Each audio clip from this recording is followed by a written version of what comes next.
მოიცა ერთი მას გადავიღებ მოიცა ფოტოს გადავიღებ ერთი წამი ბატონო გამოიწვევი აი კადრები გადაიღო შავე მოგესალმებით მანამდე კადრი რო გადაიღო აჭარის უმაღლეს საბჭოში ვართ ამჟამად შეწყებილები დავით გაბაიძე აპირებს განცხადების გაკეთებას დღეს გავრცელდა ინფორმაცია იმის შესახებ რომ მან შესაძლოა თანამდებობა დატოვოს და პირველ საათზე ჩაინიშნა ბრიფინგი რამდენიმე წუთში ერთად მოვისმენთ რა სათქმელი დავით გაბაიძეს მანამდე გეტყვით რომ 2016 წლიდან იმკავდა აჭარის უმაღლესი საბჭოს თავმჯდომარის პოსტს 2020 წელსაც იყო აჭარის უმაღლესი საბჭოს თავმჯდომარე გახდა და მესამე და არის ამ თანამდებობაზე უკვე 2016 წლის შემდეგ არის აჭარის უმაღლესი საბჭოს თავმჯდომარე მოვისმენთ ერთად ყველა რა გადაწყვეტილებას გამოაცხადებს ბატონი დავით გაბაიძე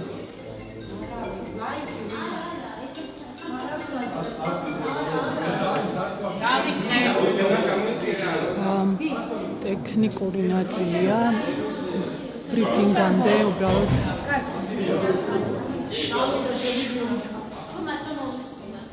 მოგესალმებით სურს გავაკეთო განცხადება აჭარის ავტონომიური რესპუბლიკის უმაღლესი საბჭოს თავმჯდომარის თანამდებობიდან ჩემი გადადგომის შესახებ.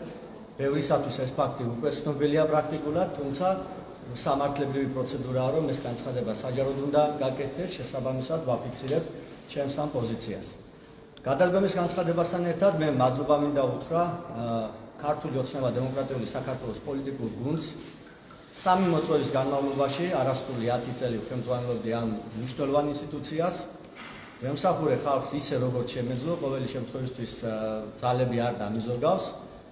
მადლობა მინდა უთხრა განსაკუთრებით პარტიის დამფუძნებელს და საპატიო თავმჯდომარეს ბატონ ბიძინა ივანიშვილს. მადლობა მინდა უთხრა საქართველოს პრემიერ-მინისტრს ბატონ ირაკლი გობახიძეს, საქართველოს პრეზიდენტს, საქართველოს პარლამენტის თავმჯდომარეს, მთავრობის წევრებს, აჭარის ავტონომიური რესპუბლიკის მთავრობის თავმჯდომარეს და მთავრობის წევრებს, ჩემს კოლეგებს უმაღლეს საბჭოში ჩვენ ძალიან მძიმე წლები გამოვიარეთ ერთად. შესაძლებელია გარეთ ყველაფერი ჰარმონიულად ჩანდა, მაგრამ ჰქონდა კამათიც, მაგრამ ეს კამათი არასდროს არ გადასულა განსაკუთრებით უმრავლესობის შიგნით ზღვარს და მე ამით ბედნიერი ვარ. თუმცა იყო ოპოზიციურ წარმომადგენლებთან ასე ვთქვათ, მკვეთრი დაპირისპირებები, მაგრამ ესეც პოლიტიკის თანმდევი ნაწილია. მადლობა მინდა უთხრა ასევე აჭარის ავტონომიური რესპუბლიკის უმაღლესი საბჭოს აპარატს, მის ხელმძღვანელს, ჩემს მეგობარს, ღირსეულ კაცს. მადლობა მინდა უთხრა მე ასევე განსაკუთრებით ალბათ და ეს ხაზგასმით მინდა აღნიშნო ჩემს ოჯახს, გამომდინარე იქიდან რომ ჩემთან ერთად პრაქტიკულად ამ ხალხმა მიიღო ყველა ის ტალახი, სიბინძურე, ზოგჯერ ქებაც ალბათ რაც ჩემი სამართით მოდიოდა ამ საკმაოდ დიდი ხნის მანძილზე, თუმცა გულწრფელი მადლობა მეთქვის მათ გამომდინარე იქიდან რომ ისინი ღირსეულად ითმენდნენ და იტანდნენ ამ ყველაფერს. მადლობა მინდა უთხრა ასევე სახელმწიფო დაცვის სპეციალური სამსახურის თანამშრომლებს, ვისთან ერთადაც პრაქტიკულად ვატარებდი ოჯახის წევრებზე მეტ დროს ალბათ და მადლობა მინდა გითხრათ თქვენს ჟურნალისტებს. ვერ ვიტყვი რომ ჩვენი ურთიერთობა ვთქვათ რაღაცა განსაკუთრებით ან აქტიური იყო ან აქტუალური, თუმცა წლების განმავლობაში მე ვიხსენებ ეხლა და ვერ ვიხსენებ ისეთ შემთხვევას, რომ ვინმეს ისეთი სიტყვით მივმართე ან რაღაცა ისეთი წამოწდა, რომელსაც შემდგომში ვინანებდი და ამიტომ მე საკუთარ თავის მაყოფილი ვარ ამ მიმართულებით და არა მხოლოდ თქვენ, არამედ მოსახლეობასაც ბოდიში თუ კი რაიმე ისე ვერ გამომივიდა წლების განმავლობაში, რაც გავაკეთე. ეს იყო სულ ისე თქვაც მანდატსაც ბატონო გადაწყვეტეს თანამდებობის დატოვებას. კავშირშია თორნიკერი იშვაც. უბრალოდ მოდი დავიწყოთ თავიდან, არ გავდივარ ყველა კითხვაზე პასუხ გაგცემთ.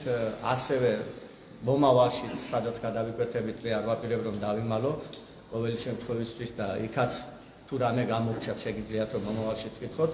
მინიმუმ ორჯერ შეგიძლიათ ნახოთ პირველი საჯარო სკოლის ბავშვის სკოლაში მიყვარისა და მოყვარისო თორსა ამის დრო მექნება, იმიტომ ბუნებრივი ახლა მოდმევარ თავისუფალი ვერ ვიქნები მომავალ ცხოვრებაშიც. რაც შეეხება მიზეზებს, ამაზე მე დიდი ხანია ვფიქრობ, არ დაგიმალავთ. დღეების განმავლობაში და თვეების განმავლობაში მქონდა მე გუნდთან კონსულტაციები, რომ ეს გადაწყვეტილება უნდა მიმეღო, ამიტომაც არის ალბათ, რომ იმაზე ადრე ითქვა პრინციპში გაჟღერდა, ვიდრე მე ამის თქმას ვაპირებდი. ჩვენ ამაზე ვრჩელობდით, мотивация არის ერთადერთი უпростоრად ეს არის შემდეგი, რომ მე როგორც უკვე გითხარით, არასრული 10 წელია უკვე ამ თანამდებობაზე ვარ, 3 მოწვევის უმაღლესი საბჭოს თავმჯდომარე ვარ და ნამდვილად დადგა ის, რომ მე მგონია, რომ როგორც ჩემს ცხოვრებაში შევცვალო რაღაცა, ასევე შეიცვალოს უმაღლესი საბჭოს. სულხან თამაზაშვილის როლი რა არის თქვენს გადადგომაში, ბატონო დავით? ვიყავით, იმიტომ რომ ჩვენ ხედავთ და 400-მდე ადამიანია უკვე გაშვებული სამსახურში და პრინციპში თორნიკე რიჟვაძის ეგრეთ წოდებული კლანის არც ერთი წევრი აღარ დარჩა თანამდებობაზე და თქვენ თორნიკე რიჟვაძის მოდი ასე ვთქვათ, მე მგონია რომ აქ სიტყვა კლანი არ არის ის ტერმინი, რომელიც უნდა გამოვიყენოთ. ერთი კი ბატონო, მეორე რადგან თორნიკე რიჟვაძე ვახსენეთ, მე მინდა ვთქვა, რომ თორნიკე რიჟვაძის თანამდებობაზე მოსვლამდე ვიყავი მე უმაღლესი საბჭოს თავმჯდომარე, მანამდე კიდევ ერთი მთავრობის თავმჯდომარე იყო თქვენიცით. აქედან გამომდინარე, ამ ორი ფაქტის დაკავშირება არ მგონია რომ სწორი იყოს, რაც შეეხება მთავრობის თავმჯდომარის როლს, მთავრობის თავმჯდომარის როლი აქ შეიძლება მხოლოდ იყოს ის, რამდენადაც ის წარმოადგენს გუნდის წევრს და ბუნებრივია როგორც გუნდი, არა ასეთი რამ არ მოხდა, როგორც გუნდის სხვა წევრებთან უპირველეს ყოვლისა ის წარმოადგენს საჯარის ავტონომიურ რესპუბლიკაში და რა თქმა უნდა მასთანაც ჰქონდა კონსულტაციები და ყველაზე მეტი კონსულტაციები მასთან ჰქონდა ბუნებრივია პარტიის ხელმძღვანელობასთან. მანდატს არა ასეთი მოთხოვნა. მე გითხარით რომ დროა რომ შეიცვალოს მეთქი რაღაც ჩემს ცხოვრებაშიც, დროა რომ შეიცვალოს უმაღლესი საბჭოს საქმიანობაშიც, არ ვიცი გარედან როგორ ჩანს, მაგრამ ეს თანამდებობა არ არის ისეთი კომფორტის მატარებელი, როგორაც ზოგჯერ სახალხო მაღალი ხელფასი ავტომატი და ასე შემდეგ. ბატონო დავით, თქვენ რჩებით უმაღლეს საბჭოში თუ საკანონმდებლო? ბატონო დავით, რჩებით თუ საკანონმდებლო? ამ ეტაპისათვის ესეც ბუნებრივი კითხვაა და შევეცდები რომ დავაკმაყოფილოთ თქვენი ინტერესი და საზოგადოების ინტერესიც. ამ ეტაპისათვის ბუნებრივია მე მომიწევს რაღაც პერიოდი უმაღლეს საბჭოში გაჩერება, ეს არის პროცედურები. ამავდროულად მაქვს შემოთავაზებები, მათ შორის მინდა გითხრათ ჩვენი გუნდიდანაც სხვა ალტერნატივის, მე მაქვს ჩემი გეგმები, რაღაც გადაწყვეტილებები და კონტურები მაქვს ბუნებრივია, მაგრამ კიდევ ერთხელ ოჯახთან უნდა გავიორო ეს კონსულტაცია. რჩებით წევრად თუ ტოვებთ ბატონო? ინფორმაცია რომ თვითონ შეიძლება დაატოვებინოს თანამდებობა ქართულმა ოცნებამ, რადგან მე გამოურიცხავ ამას ბევრი მიზეზის გამო, ეს ალბათ იმიტომ ჟღერდება, რომ მაქვს პედაგოგიური საქმიანობის უნივერსიტეტში მუშაობის გამოცდილება და ამის გამო. პირველი ის რომ მე რამდენადაც ვიცი კრიტერიუმებს არ ვაკმაყოფილებ, რაც რექტორს უნდა გააცეს, ზუსტად არ ვიცი, მაგრამ მე მგონი ასეა. და მეორე არანაირ ინტერესში არ შედის ჩემს ინტერესში რომ ვიყო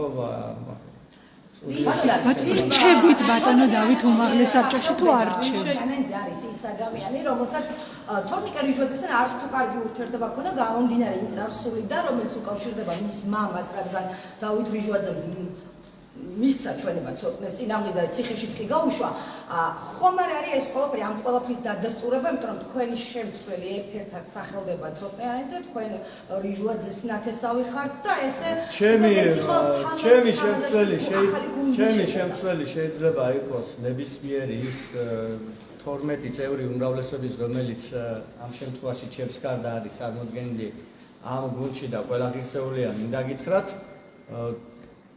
გუნდმა უნდა გააკეთოს ამ და იქნება რა თქმა უნდა პოლიტიკური კონსულტაციები უპირველეს ყოვლისა უმრავლესობაში და უმრავლესობამ უნდა გადაწყვეტოს. ეხლა მე ამას ვერ განსაზღვრავ, ბუნებრივია.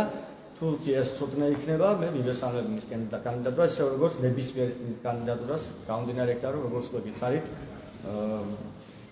პროფესიონალი კადრებით არის ამ შემთხვევაში უმრავლესობა წარმოდგენილი და რაც თავარია გამოცდილი გუნდია და თითოეულ მათგანს გააჩნია ეს გამოცდილება, რომ ითვირთოს ის ფუნქცია, რასაც უმაღლესი საბჭოს თავმჯდომარეობა ჰქვია და რაც როგორც უკვე აღნიშნეთ, არც ისე მარტივი სატარებელია, როგორც ხშირად. ბატონო დავით, რჩებით თუ არ რჩებით? კონსულტაციები როგორც წევრი რჩებით უმაღლეს საბჭოში თუ ტოვებთ? რაღაც პერიოდი მომიწევს მეთქი გითხარით, ეს არის. მაგრამ სამწუხაროდ განიხილავთ რომ დატოვოთ? რა თქმა უნდა, ეს არის პროცედურული ნაწილი და ბუნებრივია ამ პროცედურულ ნაწილს ჩვენ უმაღლეს საბჭოს დავიცავთ. დანარჩენს როგორც უკვე გითხარით, არც ეს არ გაუქცეულ ვარ გამოვედი და დაგესაუბრეთ. ხვალდაზე რა გადაწყვეტილებები მექნება მიღებული, ბუნებრივია თუ კი ამ სურვილი გექნება. კერძო სექტორში ფიქრობთ თუ საჯარო სექტორში? ქართულ ოცნებაში. ჩემი სურვილია კიდევ მოდი საომავლო გიგმებზე მაინც იმიტომ რომ ეხლა რომ რაღაც კონკრეტული მაგალითი თქვა, მიმართულება თქვა, სექტორი თქვა, ეს უნდა იქნეს. მე ბუნებრივია. არა, მე ბუნებრივია, უმაღლეს საბჭოში ან რაღაც პერიოდი მომიწევს გაჩერება მეთქი და ჩვეულებრივად ქართული ოცნების ფრაქციის წევრი ვიქნები, ეს იმას ნიშნავს, რომ ქართული ოცნების წევრი ვიქნები. კაი, ბატონო დავით, არაერთი მაღალი თანამდებობის პირი წავიდა თქვენამდე ქართული ოცნებიდან, თუმცა თქვენგან განსხვავებით ვერც ერთმა ღია განცხადებით ვერ გაბედა წასვლა. ბრიფინგი, Facebook პოსტი წავიდა ყველა, ვერც ერთმა ვერ გაბედა თქვენსავით. იცით რა, როდესაც გადადგომაზე არის საუბარი, ახლა იურისტ ჩავთავ, იურისტის პოზიციიდან გეტყვით. კანონი არ ამბობს რა ფორმით უნდა გააკეთოს ეს თანამდებობის პირმა. კანონი ამბობს, რომ ეს უნდა იყოს საჯარო სივრცეში გაკეთებული განცხადება და ახლა ვერავინ ვერ მეტყვის, რომ Facebook-ი თუ არა საჯარო სივრცე, მაშინ საუბარი და ფორმაზეა. მოდი. მორალური ნაწილებს მე ნუ შემაფასებელი ხოვდნენ იმას, რომ განცხადება დაგვაგებინოთ Facebook-ი თუ არა შემიძლია დავიფიცო ყველა და ყველაფერი რომ მსგავსი შეიძლება Facebook პოსტი გავავრცელო, ბუნებრივია გამავრცელო, იმიტომ რომ ბევრისთვის მინდა მადლობის თქვა, ბევრი რამის აღნიშნა მინდა და ეხლა ბრიფინგზე ამ ყველაფერს ბუნებრივია ვერ მოვასებთ. ამიტომ იმაზე შეგიძლიათ თორე ვფიქრობ მაგვარი თამაზაშვილმა არ გაგიშვათ. შეგიძლიათ თქვით რომ შემიძლია დავიფიცო რომ ეგრე არ ყოფილა, შეგიძლიათ დაიფიცოთ რომ სულხან თამაზაშვილმა არ გაგიშვათ. კი ბატონო სამართლებრივად ეს ასე ხდება. ერთადერთი ლეგიტიმური ორგანო, ვისაც ჩემი გაშვება, ჩემი ნების გარეშე შეუძლია, ეს არის იმ პირთა ერთობლივება, რომელიც ნაწილიც აქ არის, ეს არის უმრავლესობა. ბატონო, რომ ეხლა ამდენი ადამიანი რო სახლში მიდის და განცხადებებს Facebook-ით ავსოს, მათ შორის თორნიკე ჟუაძე, ყველა მისი წერდა განცხადებს უბრალოდ გაჩენდებოდი და ზოგჯერ გარედან ბევრი რამე განსხვავებულა ჩანს და შიგნით სხვაგვარად ხდება. ბატონო, თორნიკე ჟუაძეზე დავაზუსტებ, თქვენი ნათესავია იქ ყველა ცნობილია როგორია მისი ჯანმრთელობის მდგომარეობა და გაგიჩნდათ თუ არა თქვენ თვითონ შინაგანი პროტესტის გზნობა თუნდაც იმ გუნდის მიმართ, რომელიც არ თუნდაც უმაღლეს საბჭოშია, იმ ადამიანების მიმართ, რომლებიც თორნიკე მოიყვანა და უცებ მას შემდეგ რაც მოხდა, ყველამ უარყო მართლა რა უცებ. ნატო ეს მამის კრიმინალისტად არ დაეღო არა. ნატოში სახელმწიფოებრივი, მაგრამ გვანძლევს ჩვენი ურთიერთობა რომ ასე მოგმართვა, მე მგონი ქალბატონო ნატო. მე იმისი თქვა მინდა რომ მე ჩემი ბოლო ინფორმაცია რაც მაქვს, ბატონი თორნიკე არის ჯანმრთელად, თუმცა მას აქვს რაღაც გარკვეულ რეაბილიტაციის კურსებს გადის და მეორე ნაწილი რა იყო ამკითხვის? რა განცდა გაგიშვათ, ხო არ განცდა ეს ადამიანი როგორც უკვე გითხარით ჯანმრთელია და თუ კი ვინმეს რაიმე ასე ვთქვათ აღშფოთების დაფიქსირება ეგების პირველ რიგში ის დააფიქსირება. რომელ ქვეყანაში?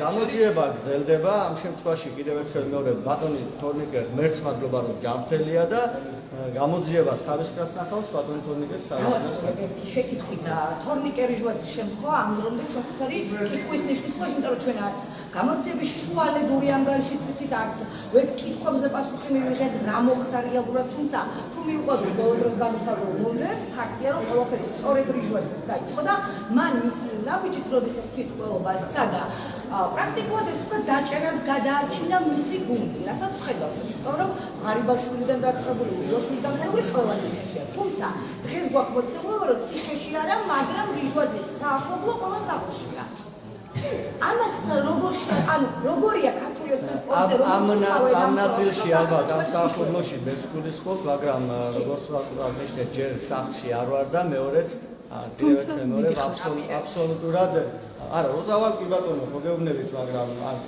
როცა გაიგებთ და დავალაგებ ასე ვთქვათ დავალაგებ ჩემს რამდენიმე წელი გქონდათ კიდე დარჩენილი თანამდებობაზე შეგეძლოთ მომდევნო არჩევნებამდე ჩემი ეს გადაწყვეტილება არ იყო გამოწვეული რაღაცა ესეთი ფაქტორებით რომელიც აქ იქნა მოყვანილი და ეს ნამდვილად არის ჩემი სუბიექტური ნება თორემ საკმაოდ ჯიუტი ვარ არ ვიცი მიცნობ თუ არა ბოლოს სურვილის ბოლოს ნახე გუშინწინ თუ არ ვიცი გუშინწინ იმისი ინდო ჩვენ ხშირად გვიწევდა შეხვედრები თითქმის ყველა მეორე დღეს ყველა მთავრობის თავმჯდომარესთან მე შეხვედრა მიწევს იმიტომ რომ ორი მაღალი პოლიტიკური თანამდებობაა და ჩვენ გვიწევს ბატონ დავით აი ლაივზე გვეკითხებიან კითხეთ სად არის თორნიკე რიჟვაძე და რომელ ქვეყანაში მკურნალობს აინტერესებს საზოგადოებას კონკრეტულად მე არ ვიცი ვერ გეტყვით იმიტომ რომ მე ოჯახის წევრთან მაქვს მეუღლესთან მაქვს კონტაქტი და ვეკითხები მის ჯანმრთელობის მდგომარეობას რაც ისიც რომ ტელეფონი არ აქვს მე არ მაქვს ყოველ შემთხვევაში მის ნომერი და შესაბამისად ასე შუალედურად პერიოდულად კითხულობ ისი ჯანმრთელობის მდგომარეობას. საქართველოს დაბრუნებას აპირებთ ხო რა? არ ვიცი, მისი ოჯახი საქართველოშია. ჩვენ როგორც უკვე გითხარით, ის გადის რეაბილიტაციის კურსზე. მე მგონი დღევანდელ თემაზე მეტად ჩვენ თორნიკე რიჟვაძეს დავით. მისი ოჯახი საქართველოშია. დღევანდელი თემა არის ხო და თქვენ ციტავით კარგად. მე მგონი აღარ გვაქვს ესეთი თემა, რომელიც ჩემ პასუხს საჭიროებს. მადლობა კიდევ ერთხელ ყველას და შევხვდებით არაერთხელ ასე მგონი. ეს იყო დავით გაბაიძე, რომელიც 2016 წლიდან იკავებდა აჭარის უმაღლესი საბჭოს თავმჯდომარის პოსტს. ვართ აჭარის უმაღლეს საბჭოში, სადაც დღეს გახდა ცნობილი, რომ აჭარის უმაღლესი საბჭოს თავმჯდომარემ დავით გაბაიძემ დატოვა დაკავებული თანამდებობა. რაც შეეხება ახალ თავმჯდომარეს ვრცელდება სხვადასხვა ინფორმაცია და ერთ-ერთი ინფორმაციით თავმჯდომარე გახდება ცოტნე ანანიძე, თუმცა ეს არ არის დადასტურებული და ეს ინფორმაცია თავად დავით გაბაიძემ არც უარყო და არც დაადასტურა, მან უბრალოდ თქვა რომ თუ ცოტნე ანანიძე გახდება დაიკავებს მის თანამდებობას ის მიესალმება და მხარს დაუჭერს ჩვენ მას ვკითხეთ მანდატთან დაკავშირებით დატოვებს თუ არა მანდატს რადგან გარდა იმისა რომ იყო თავმჯდომარე ასევე იყო წევრი უმაღლესი საბჭოში და მან გითხრა რომ პირველ ეტაპზე არა მაგრამ სამომავლოდ გეგმავს მანდატის დატოვებასაც არ დაუკონკრეტებია თუ რომელ სექტორში გრძელებს მუშაობას დარჩება საჯარო სექტორში თუ წავა კერძო სექტორში ასევე მან არ უპასუხა კითხვებს ხომ არ აიძულეს თანამდებობის დატოვება და კონკრეტულად მისი თანამდებობიდან წასვლის მიზეზი გახდა თუ არა სულხან თამაზაშვილის მითითება რომ დაეტოვებინა დაკავებული თანამდებობა ეს ბათუმელების პირდაპირ ეთერი იყო, თქვენ შეგიძლიათ თვალი ადევნოთ მოვლენათა განვითარებას ბათუმელების ვებგვერდზე, ჩვენს Facebook გვერდზე და ასევე სოციალური მედიის სხვა არხებზე. დიდი მადლობა რომ გვიყურეთ.